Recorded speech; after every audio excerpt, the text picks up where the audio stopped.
Assalamualaikum warahmatullahi wabarakatuh. Kami dari kelompok 3, kami akan mempresentasikan implementasi pembangunan pada masa Orde Baru. Namun sebelumnya, perkenalkan, nama saya Muhammad Anwar Ramli. Saya Beolian Sipani. Saya Bealia Helmata Siva. Saya Yanti Apriana. Saya Sadistia Oranisa. Saya Hayatul Aini. Saya Muhammad Ridwan Barboni. Implementasi pembangunan pada masa Orde Baru yang pertama yaitu ekonomi. Implementasi pembangunan ekonomi pada masa Orde Baru difokuskan pada dua hal, yaitu kebijakan ekonomi yang liberal dan pro-investasi. Kebijakan ini bertujuan untuk mendorong pertumbuhan ekonomi dan meningkatkan kesejahteraan masyarakat Indonesia. Pembangunan yang terencana yang dikenal dengan sebutan pembangunan 5 tahun atau PELITA. Kebijakan ini memprioritaskan pembangunan pendidikan, ekonomi, dan pertanian.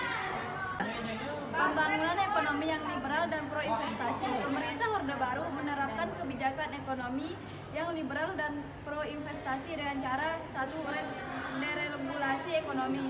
Pemerintah Orde Baru melakukan deregulasi ekonomi dengan cara mengurangi campur tangan pemerintah dalam perekonomian.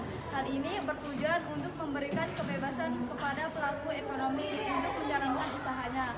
Yang kedua, penurunan tarif impor. Pemerintah Orde Baru menurunkan tarif impor untuk mendorong masuknya barang impor ke Indonesia. Hal ini bertujuan untuk meningkatkan persaingan dan efisiensi di pasar domestik. Pemberian insentif investasi. Pemerintah Orde Baru memberikan insentif investasi kepada investor asing dan domestik. Hal ini bertujuan untuk menarik investasi ke Indonesia. Pembangunan infrastruktur yang dilakukan oleh pemerintah Orde Baru meliputi pembangunan jalan, jembatan, pelabuhan, dan bandara. Pembangunan ini bertujuan untuk mempermudah akses masyarakat ke berbagai wilayah Indonesia. Pembangunan pendidikan yang dilakukan oleh pemerintah Orde Baru meliputi pembangunan sekolah, universitas, dan lembaga pelatihan. Pembangunan ini bertujuan untuk meningkatkan kualitas sumber daya manusia.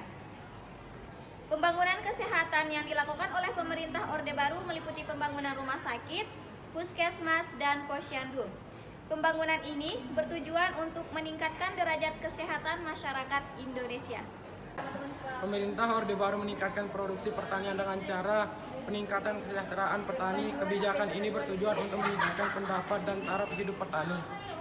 Pengembangan irigasi, pengembangan teknologi pertanian, pengembangan penyuluhan pertanian, peningkatan kesejahteraan petani. Pemerintah Orde Baru meningkatkan kesejahteraan petani dengan cara pemberian subsidi, pengembangan koperasi pertanian, peningkatan akses ke kredit.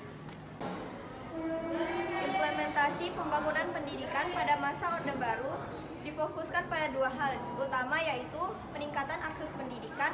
Kebijakan ini bertujuan untuk meningkatkan jumlah masyarakat yang mengenyam pendidikan. Kemudian ada peningkatan kualitas pendidikan. Kebijakan ini bertujuan untuk meningkatkan mutu pendidikan di Indonesia. Pemerintah Orde Baru meningkatkan akses pendidikan dengan cara membangun sekolah. Pemerintah Orde Baru membangun sekolah-sekolah baru di berbagai wilayah Indonesia. Memberikan bantuan biaya pendidikan. Pemerintah Orde Baru memberikan bantuan biaya pendidikan kepada siswa yang kurang mampu. Melakukan wajib belajar. Pemerintah Orde Baru menerapkan wajib belajar selama 9 tahun. Kemudian selanjutnya peningkatan kualitas pendidikan. Pemerintah Orde Baru meningkatkan kualitas pendidikan dengan cara meningkatkan kualitas guru. Pemerintah Orde Baru meningkatkan kualitas guru melalui pelatihan dan pengembangan profesionalisme. Peningkatan kualitas kurikulum. Pemerintah Orde Baru mengembangkan kurikulum baru yang lebih relevan dengan kebutuhan masyarakat. Kemudian meningkatkan sarana dan prasarana pendidikan.